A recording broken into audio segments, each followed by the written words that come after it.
আর এই তোমরা এই যে নিজেরা নিজেরা কথা বলো না, আর হচ্ছে চ্যাট বক্সে উল্টাপাল্টা কিছু বলো না। হ্যাঁ, আমার মান সম্মান রক্ষা করো, আমার ক্লাস কিন্তু।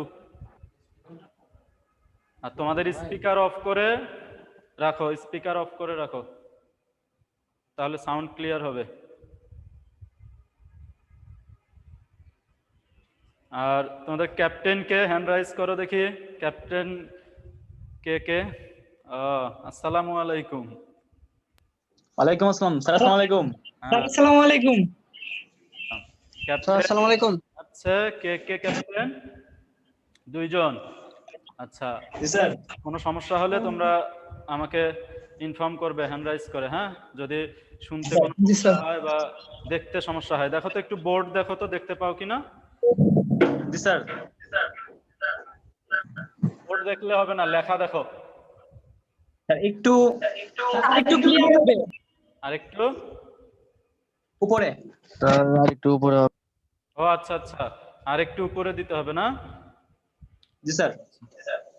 ঠিক আছে, সমস্যা নাই, দিচ্ছি। এবার এবার ঠিক আছে? জি স্যার। ঠিক আছে। ঠিক তো থাকতেই হবে নাকি? বহুদিন পর ক্লাস, ভুলে গেছো নাকি? না স্যার। না স্যার, একদম না। আচ্ছা, আপনারে ভোলা যাবে না স্যার। আমরা ক্লাসে যাই, তোমরা আর নিজেরা কথা বলো না, আনমিউট করে দিচ্ছি, মিউট করে দিচ্ছি। হ্যাঁ, আচ্ছা। শুভ বিকেল, তোমাদেরকে বিকেলের শুভেচ্ছা জানাচ্ছি। তোমাদের সঙ্গে দীর্ঘদিন থেকে আমাদের যোগাযোগ এভাবে হয়নি। তো যাই হোক, আমরা যে জুম লাইভে আমরা চলে এসেছি। এখন আশা করা যায় যে তোমাদের সঙ্গে একটা কানেকশন হবে। তবে তোমরা এই এতদিনের যে গ্যাপ, এতদিনের যে একটা তোমরা পড়াশোনার বাইরে আছো হয়তো অনেকেই, তোমরা খুবই চেষ্টা করবে আমাদের এই জুম ক্লাসগুলো পারফেক্টলি করে এবং পড়াশোনার সঙ্গেই থাকবা। হ্যাঁ, অনেক সময় কিন্তু তোমাদের চলে গেছে। তো আশা করা যায় আমার কথা তোমরা বুঝবে, আমার কথা তোমরা শুনবে। সামনে কিন্তু এই জুম ক্লাসের উপর নির্ভর করেই দেখা গেল যে টেস্ট পরীক্ষায় অ্যালাউ হওয়ার একটা ব্যাপার স্যাপার থাকতেও পারে। হ্যাঁ, গভর্নমেন্ট কখন কি বলে। তো যাই হোক, তোমরা জুম ক্লাসগুলো নিয়মিত করবে।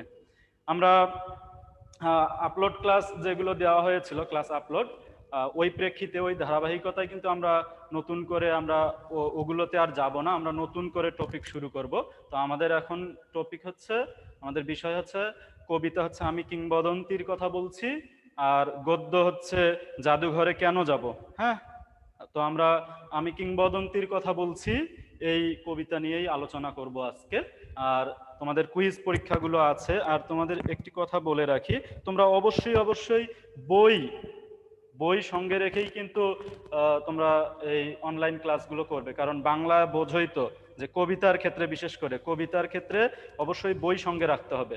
অথবা তোমরা যদি অনলাইনে বিভিন্ন কন্টেন্ট থাকে, এখান থেকে যদি তোমরা ডাউনলোড করে যদি সামনে রেখে তোমরা আমার সঙ্গে যুক্ত থাকতে পারো, তাহলে সহজে বুঝবে।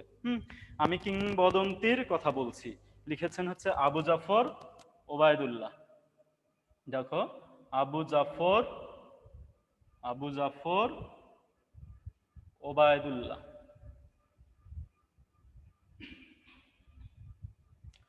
আবু জাফর ওবায়দুল্লাহ এই নামটি তোমাদের কাছে হয়তো অনেক পরিচিত এবং তোমরা জেনে থাকবে, তোমরা অনেক শুনেছো। কোনো এক মাকে, একটি কবিতা কিন্তু ছিল, কোনো এক মাকে। আমরা পড়েছিলাম আগেই, কুমড়ো ফুলে ফুলে নুয়ে পড়েছে লতাটা, সজনে ডাঁটায় ভরে গেছে গাছটা, আর আমি ডালের বড়ি শুকিয়ে রেখেছি, খোকা তুই কবে আসবি, কবে ছুটি। চিঠিটা তার পকেটে ছিল, ছেঁড়া রক্তে ভেজা, মাগো ওরা বলে সবার কথা কেড়ে নেবে, তোমার কোলে সে গল্প শুনতে দেবে না। এই যে কবিতা, এটা তোমরা পেয়েছো। এবং মুক্তিযুদ্ধ, ভাষা আন্দোলন, এই কেন্দ্রিক কিন্তু কবিতা আমরা বেশিরভাগ পেয়েছি আবু জাফর ওবায়দুল্লাহর।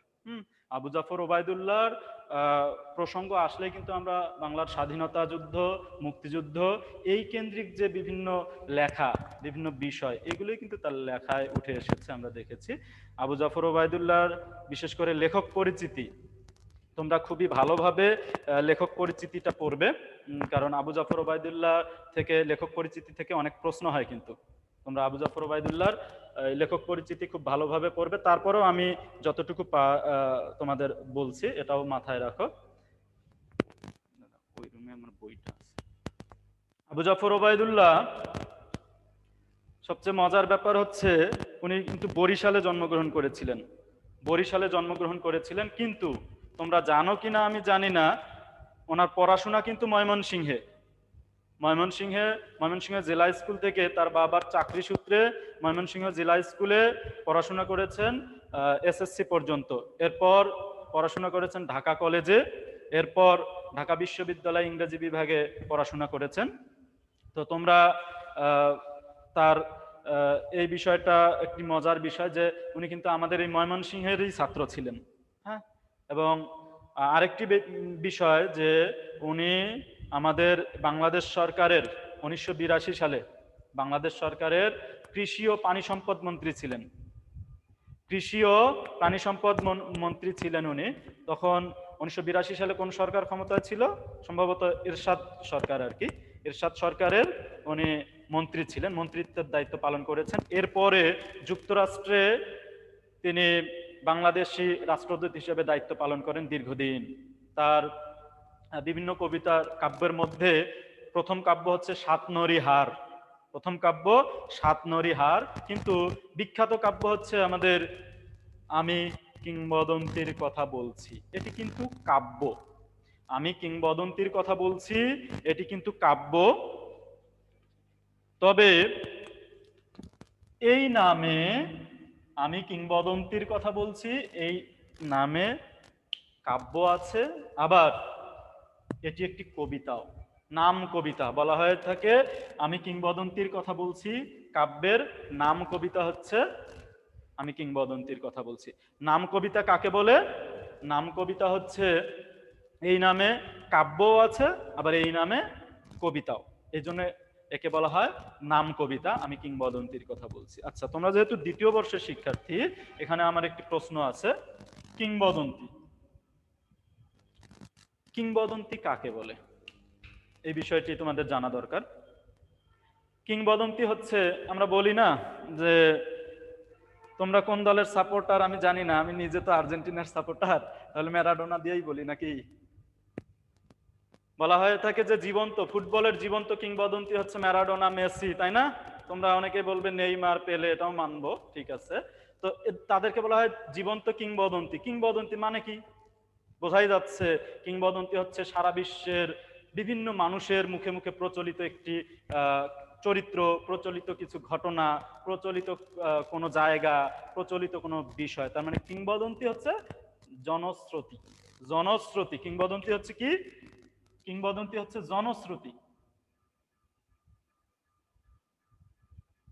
জনশ্রুতি মানে লোক পরম্পরায় যুগ যুগ ধরে মানুষের মুখে মুখে বা মানুষের মনে মনে যেই ঘটনা, যেই বিষয়, যে চরিত্র, যেই জায়গা প্রচলিত থাকে, তাকেই বলা হয় কিংবদন্তি।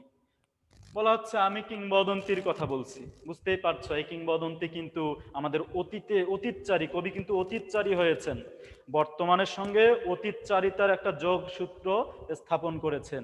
আমরা আমাদের কিংবদন্তি বলতে আমাদের অনেক গল্প আছে, কিন্তু বাঙালি জাতির ইতিহাসে, বাঙালির ইতিহাসে, বাংলাদেশের অভ্যুদয়ের ইতিহাসে কিন্তু অনেক গল্প আছে, অনেক কিংবদন্তি আছে, আছে না? আছে। কিন্তু এই কিংবদন্তির কথা দিয়েই কিন্তু কবি শুরু করতে চাচ্ছেন, এবং এই অতীতচারিতা থেকেই ধীরে ধীরে ধীরে ধীরে ধীরে আমাদের বর্তমানের সঙ্গে একটা যোগসূত্র স্থাপন করেছেন। এই যে আজকে আমি কথা বলছি, আজকে তোমরা ক্লাস করছো, এগুলো কিন্তু আমাদের ওই পূর্বপুরুষদের ফসল।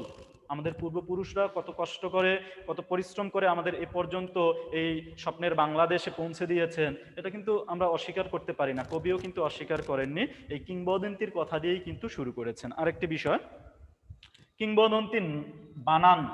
কিংবদন্তি বানান দেখো, তোমরা অনেকেই বলবে হয়তো কিংবদন্তি তো সংস্কৃত ভাষার শব্দ, তাহলে কিংবদন্তি আমরা এভাবে লিখবো না কেন? কিংবদন্তি আবার হচ্ছে কিংবদন্তি। কোনটি সঠিক হবে, আমি কি ভুল লিখেছি কিনা, কোনটি ঠিক হবে একটু চ্যাট বক্সে একটু লিখে পাঠাও দেখি দ্রুত কয়েকজন। কিংবদন্তি বানান কোনটি ঠিক হবে, দ্রুত।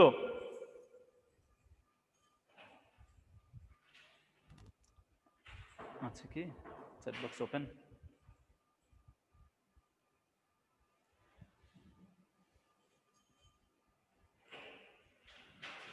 হ্যাঁ হ্যাঁ, অনেকে বলেছো যে কিংবদন্তি। হ্যাঁ, কেন হয়েছে এটা কি জানো কেউ?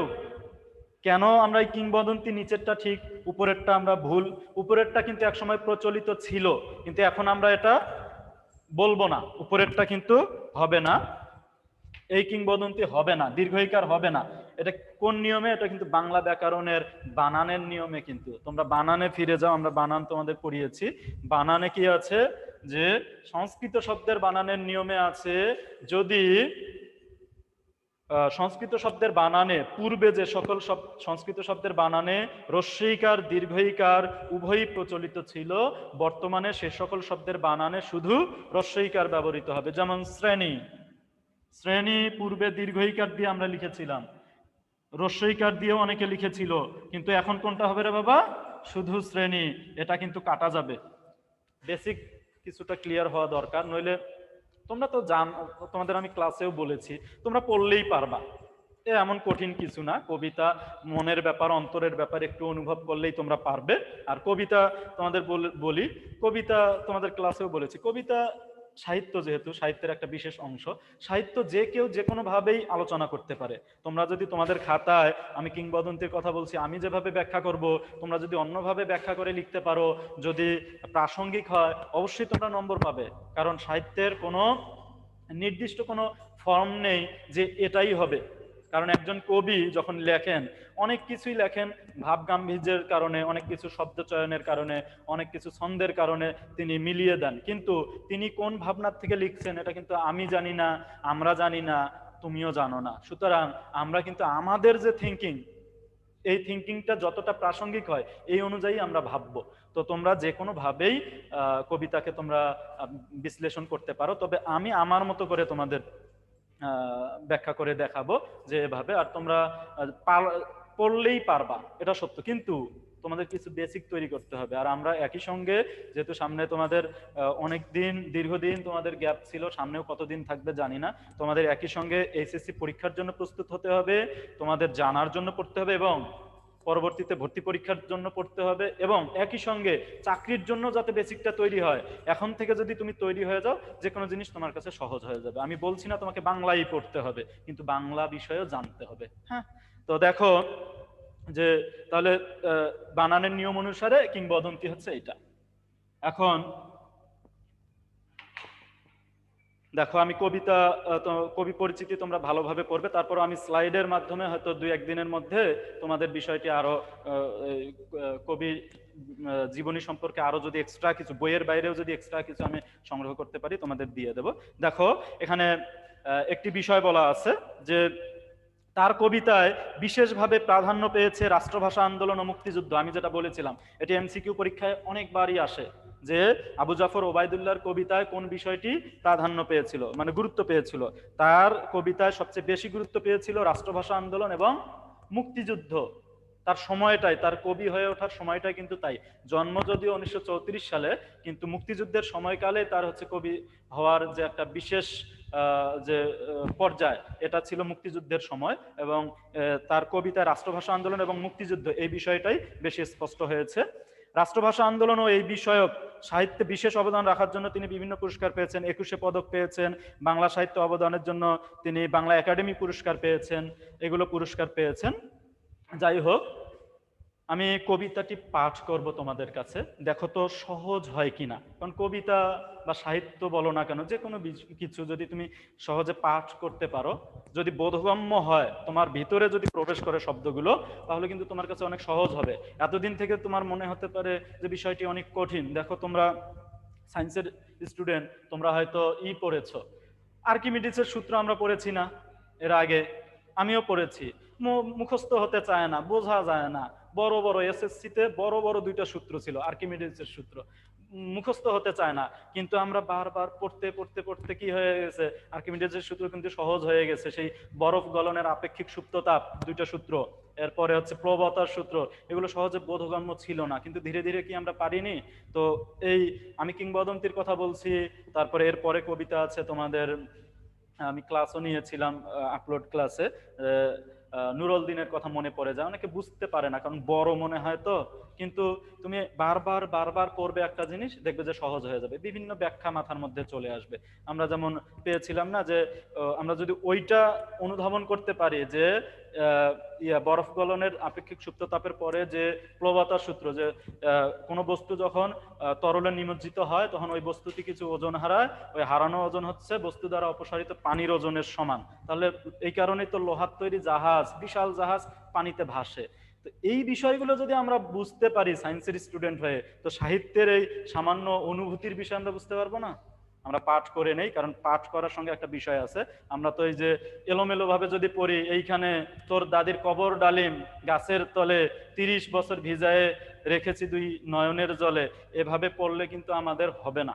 এভাবে পড়লে আমাদের অনেক শব্দের অর্থই আমরা বুঝতে পারবো না, এভাবে কিন্তু অনেকে পড়ে। কিন্তু কবিতার বিষয়টা হচ্ছে যেখানে কবি যেভাবে রেখে দিয়েছে সেভাবেই আমরা পাঠ করার চেষ্টা করব। আর মাথায় রাখো, আমি কিংবদন্তির কথা বলছি, এটি হচ্ছে গদ্য ছন্দে লেখা। গদ্য ছন্দে লেখা। কোন ছন্দে লেখা? গদ্য ছন্দ। গদ্য ছন্দে লেখা। যদিও আমাদের যে ছন্দ বিশ্লেষণে মোটামুটি ভাবে আমরা তিনটি জানি, স্বরবৃত্ত, মাত্রাবৃত্ত, অক্ষরবৃত্ত। গদ্য ছন্দ কিন্তু এই অক্ষরবৃত্তেরই একটা প্যাটার্ন বলা চলে, কিন্তু গদ্য ছন্দ বলে বিশেষ কোনো ভাগ নেই, এটি রবীন্দ্রনাথ ঠাকুরেই মূলত গদ্য ছন্দের আবিষ্কার করেন আর কি। যাই হোক, গদ্য ছন্দ হচ্ছে গদ্যের মতো বলা আর কি, গদ্যের মতো বলা। তো আমরা এই গদ্যের মতো করেই কবিতাটি আবৃত্তি করব না, পাঠ করব। আমরা এখান থেকে দেখি বুঝতে পারি কিনা, তারপরে আমি পাঠ পরিচিতির সঙ্গে তোমাদের প্রত্যেকটা লাইন একটু মেলানোর চেষ্টা করব যে এই কবিতায় কি বলা হয়েছে। হ্যাঁ, দেখো, আমার কথা সবাই শুনতে পারছো? ক্যাপ্টেন,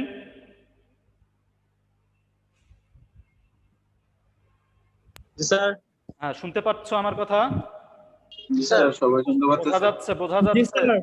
আচ্ছা, হ্যাঁ স্যার, শোনা যাচ্ছে ঠিকমতো। হ্যাঁ জি স্যার, শোনা যাচ্ছে স্যার। জি স্যার, শুনতে পাচ্ছি। হ্যাঁ, এই যে আর কবিতা পাঠ করতে হবে এই কারণেই, দেখো যে আমরা যদি ওই যে তোমাদের ক্লাসে হয়তো বলেছিলাম যে আমরা বলি অনেক সময় যে অনেক জায়গায় লেখা থাকে এখানে প্রস্রাব করিবেন না করিলে 500 টাকা জরিমানা। এটা যদি আমরা অন্যভাবে পড়ি যে এখানে প্রস্রাব করিবেন না করিলে 500 টাকা জরিমানা, তাহলে কিন্তু অনেক দণ্ড হবে।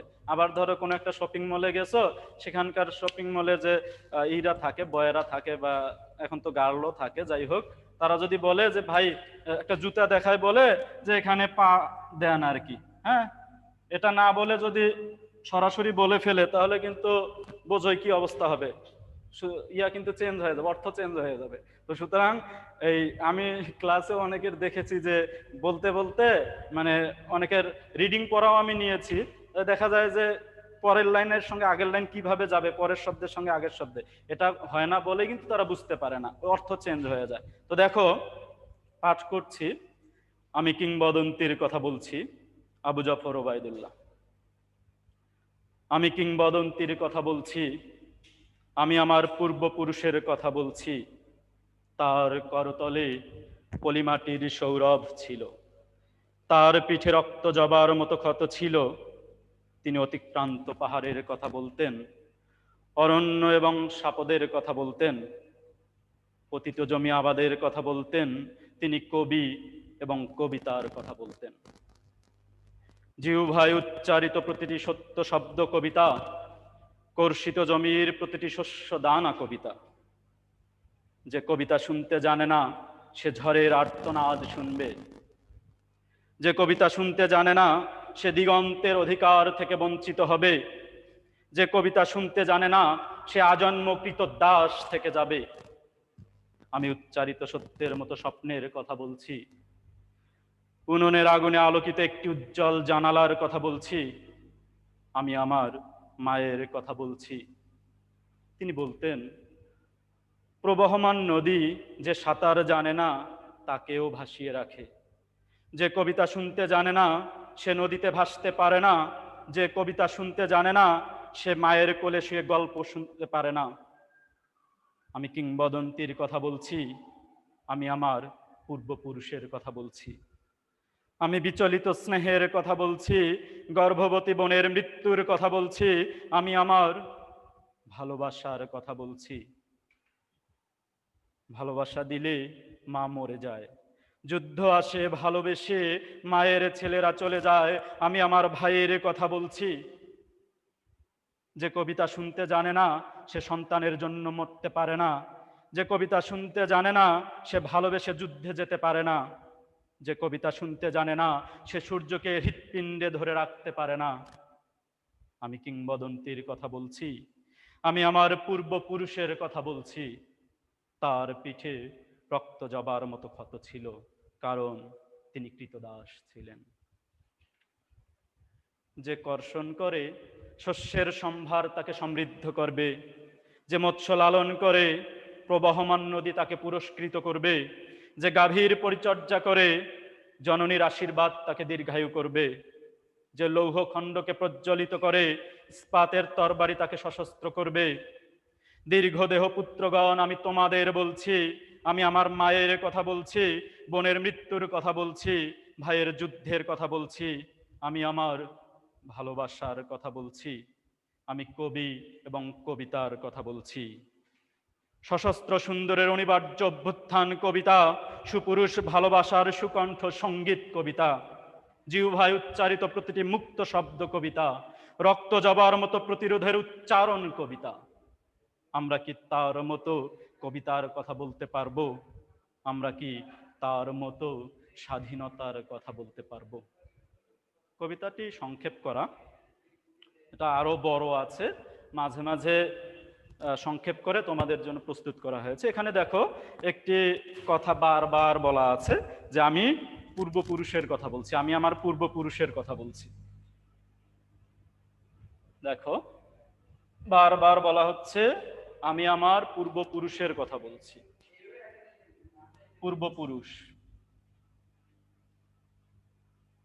ওই যে শুরুতে বলেছিলাম পূর্বপুরুষ ছাড়া দেখো তোমার দাদা দাদি নানা নানি তাদেরও পূর্বপুরুষ ছিল, তারপর তোমার দাদা দাদা নানা নানি, তারপর তোমার বাবা মা, তারপর তুমি, তারপর তোমার ছেলে মেয়ে হবে, এরকম আর কি। আমরা কিন্তু এই ধারাবাহিক একটা প্ল্যাটফর্মের মধ্য দিয়ে এগিয়ে যাই। আমাদের পূর্বপুরুষদের হাড়ভাঙ্গা খাটুনির ফলে, হাড়ভাঙ্গা পরিশ্রমের ফলে, আমাদের যুদ্ধের ফলে, আমাদের সংগ্রামের ফলে, আমাদের পূর্বপুরুষদের সংগ্রামের ফলে কিন্তু আমরা আজ এই স্বাধীন বাংলাদেশ পেয়েছি।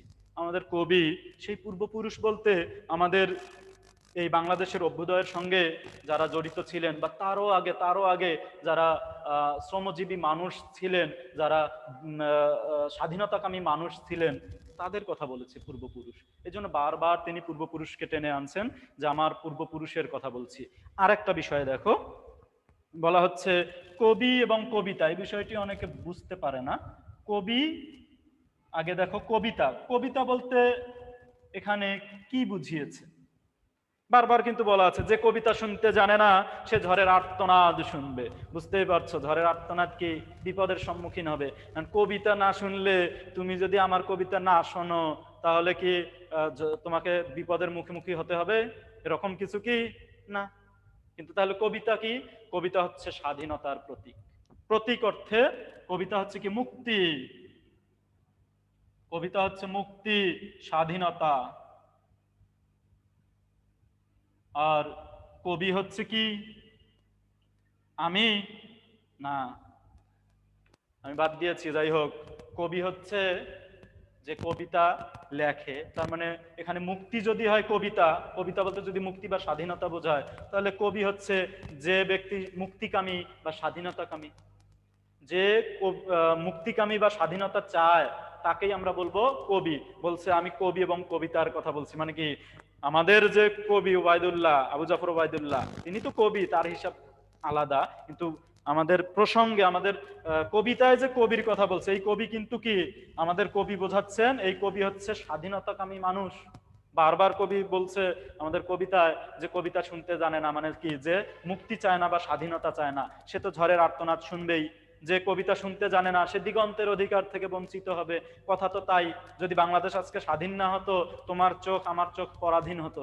যদিও আমাদের স্বাধীনতা নিয়ে এখনো প্রশ্ন রয়েছে, আমাদের বিভিন্ন কথাবার্তার বাক স্বাধীনতা নিয়ে, কিন্তু এটা অন্য হিসাব। কিন্তু আমাদের যে এই যে বলছে দিগন্তের অধিকার বলতে কি, দিগন্ত মানে আমাদের এই ভূখণ্ড, চারপাশের যে আমাদের স্থায়ী ভূখণ্ড, এটাকে বলছে দিগন্ত। আমরা যে কোনো, দেখো আমরা যদি একটু কষ্ট পাই আমরা আকাশের দিকে তাকাই, দিগন্তের দিকে তাকাই।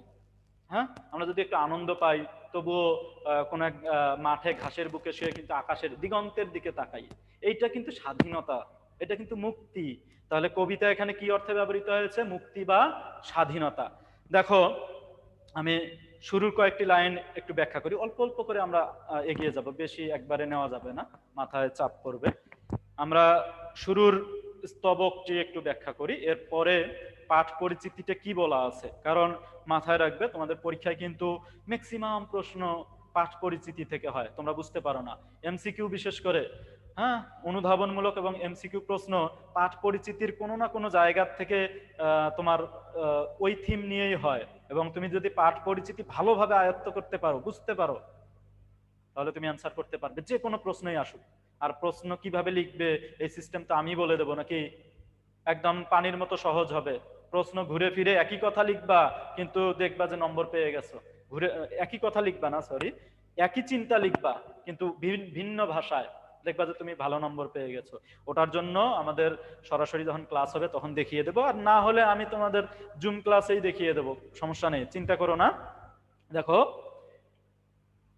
শুরুর দিকে দেখো বলা আছে, আমি আমার পূর্বপুরুষের কথা বলছি, বুঝিয়েছি কাকে বলেছে। দেখো, তার করতলে পলিমাটির সৌরভ ছিল। কি সুন্দর কথা, সৌরভ, সুগন্ধ, সুবাস। করতল মানে কি? হাতের তালু। এখানে কি ছিল? পলিমাটির সৌরভ। পলিমাটি কি?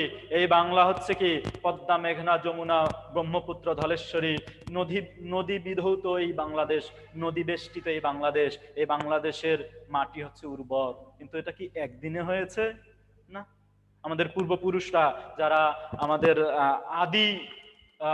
আদি পিতামাতা যারা, তাদের মাধ্যমে, তাদের পরিশ্রমের মাধ্যমেই, হাড়ভাঙ্গা খাটনির মাধ্যমেই কিন্তু আমাদের এই ভূখণ্ড এত উর্বর হয়েছে। বলছে তার করতলে পলিমাটির সৌরভ ছিল। এখানে কবি বোঝাতে চেয়েছেন আমাদের এই পূর্বপুরুষরা হচ্ছে কৃষিজীবী ছিলেন, ভূমিজীবী, কৃষিজীবী ছিলেন। তারা বেশিরভাগই হচ্ছে কৃষিকাজের সঙ্গে জড়িত ছিলেন, এবং তাদের হাত থেকে আমরা তো স্বাভাবিকভাবে মনে করি যারা পরিশ্রম করে তারা হয়তো বা নোংরা থাকে, বা কিন্তু কবি বলতে চাচ্ছেন তাদের হাতেই সৌরভ ছিল, তাদের করতলেই পলিমাটির সৌরভ।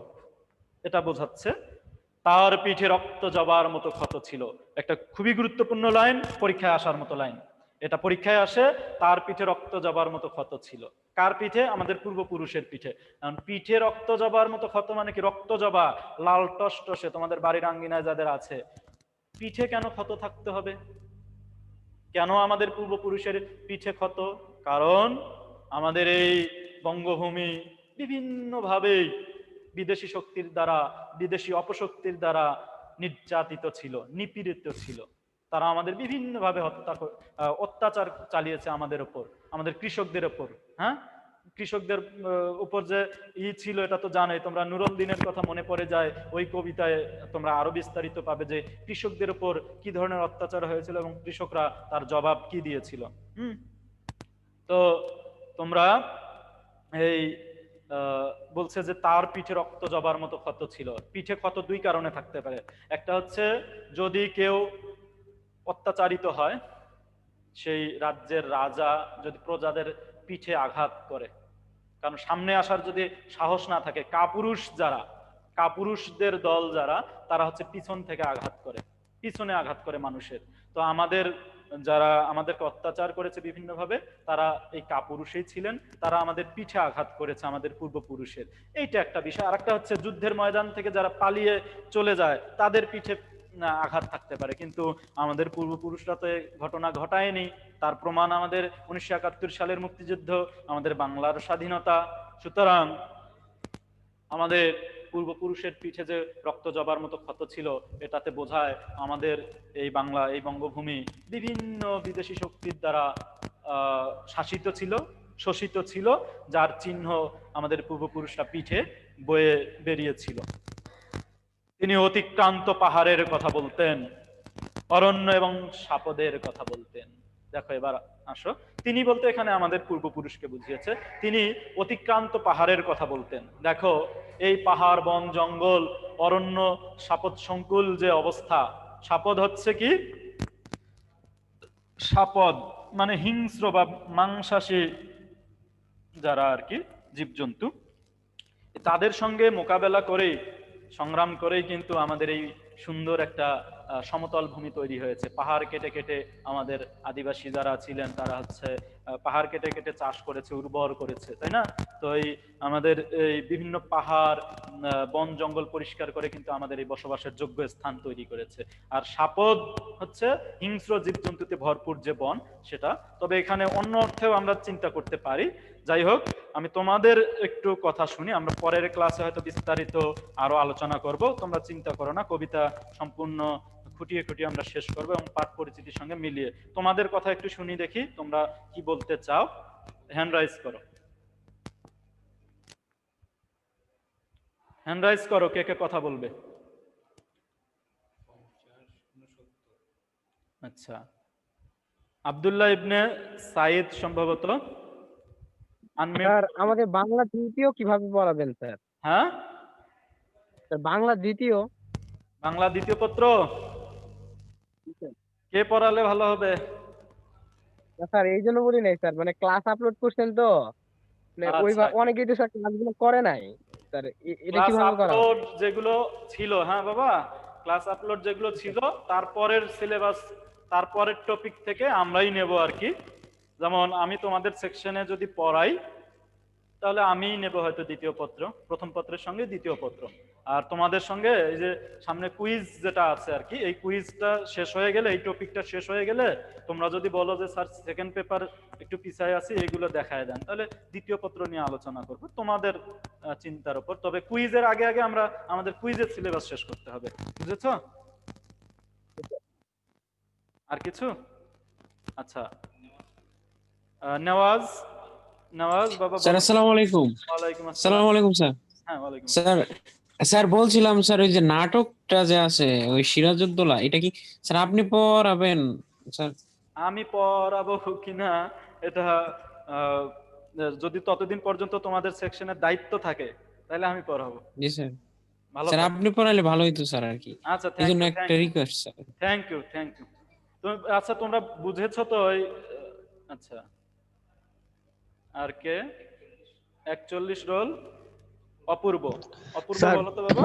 স্যার হ্যাঁ, স্যার কুইজ কবে থেকে শুরু হবে আমাদের? কুইজ তো সিলেবাসে তোমাদের দেওয়া ছিল, তো ওই সিলেবাস অনুযায়ী হবে। তবে টাইমটা কিন্তু আমরা শেষ করার পরে, যে আমরা যে আমি কিংবদন্তির কথা বলছি এবং জাদুঘরে কেন যাব, এটা শেষ করার পর আমরা ওই টপিকের উপর জানিয়ে দেবো, সমস্যা নেই। অন্য এই জি স্যার। তোমরা বুঝতে পেরেছো যা পড়ালাম যতটুকু? আচ্ছা, ও নেই, চলে গেছে। আর কে? শুভ্রজিৎ, শুভ্রজিৎ। স্যার হ্যাঁ, হ্যালো হ্যাঁ বলো। স্যার, আমাদের কুইজটা কিভাবে হবে? কুইজটা হবে তোমাদের ওই সিস্টেম করা হচ্ছে, জানিয়ে দেওয়া হবে, সিস্টেম করা হচ্ছে, ও তোমাদের জানিয়ে ও, দেওয়া। আচ্ছা আচ্ছা, শোনো, তোমরা কি এই যে যা পড়ালাম বুঝতে পারছো? জি স্যার। আচ্ছা, না বুঝলে কিন্তু ফোন করে জেনে নিবা, কারণ তোমাদের দ্বিতীয় বর্ষ তো একটু কিন্তু অন্যরকম ভাবেই তোমাদের এগোতে হবে। হ্যাঁ, আচ্ছা স্যার। Okay, thank you. এরপর রেদওয়ান, শামস রেদওয়ান।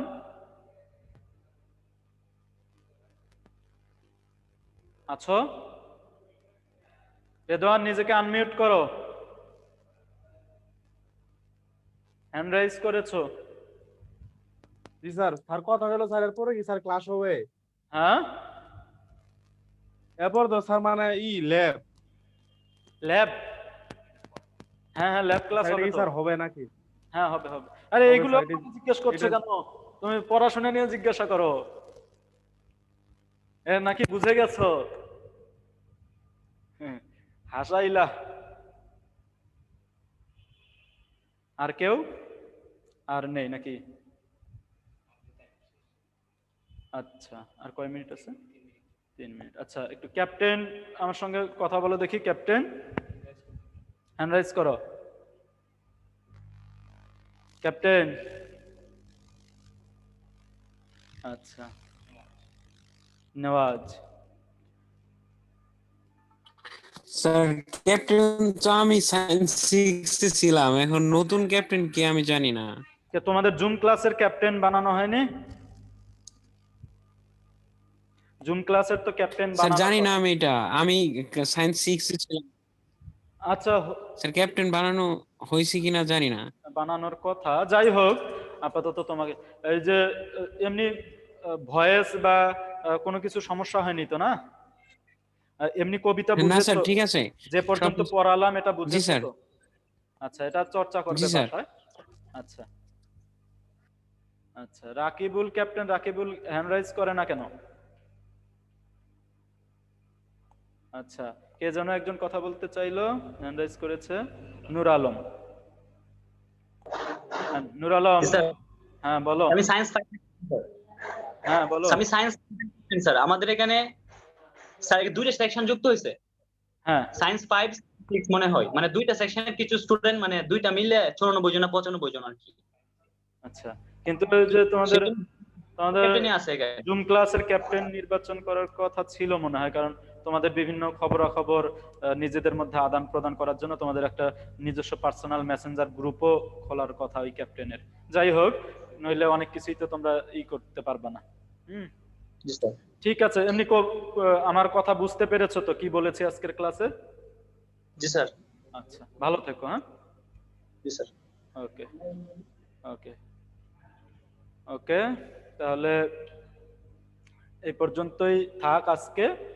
তোমরা পরের ক্লাসে আরেকটু বিস্তারিত পড়ে আমার সঙ্গে তোমরা আলোচনা করবে, আরো বিস্তারিত তোমরাও নিজেরা পড়ো, আর আমরা পরের ক্লাসে পাঠ পরিচিতি এবং কবিতা নিয়ে পুরোপুরি আলোচনা করবো। হ্যাঁ, সবাইকে ধন্যবাদ, ভালো থাকো।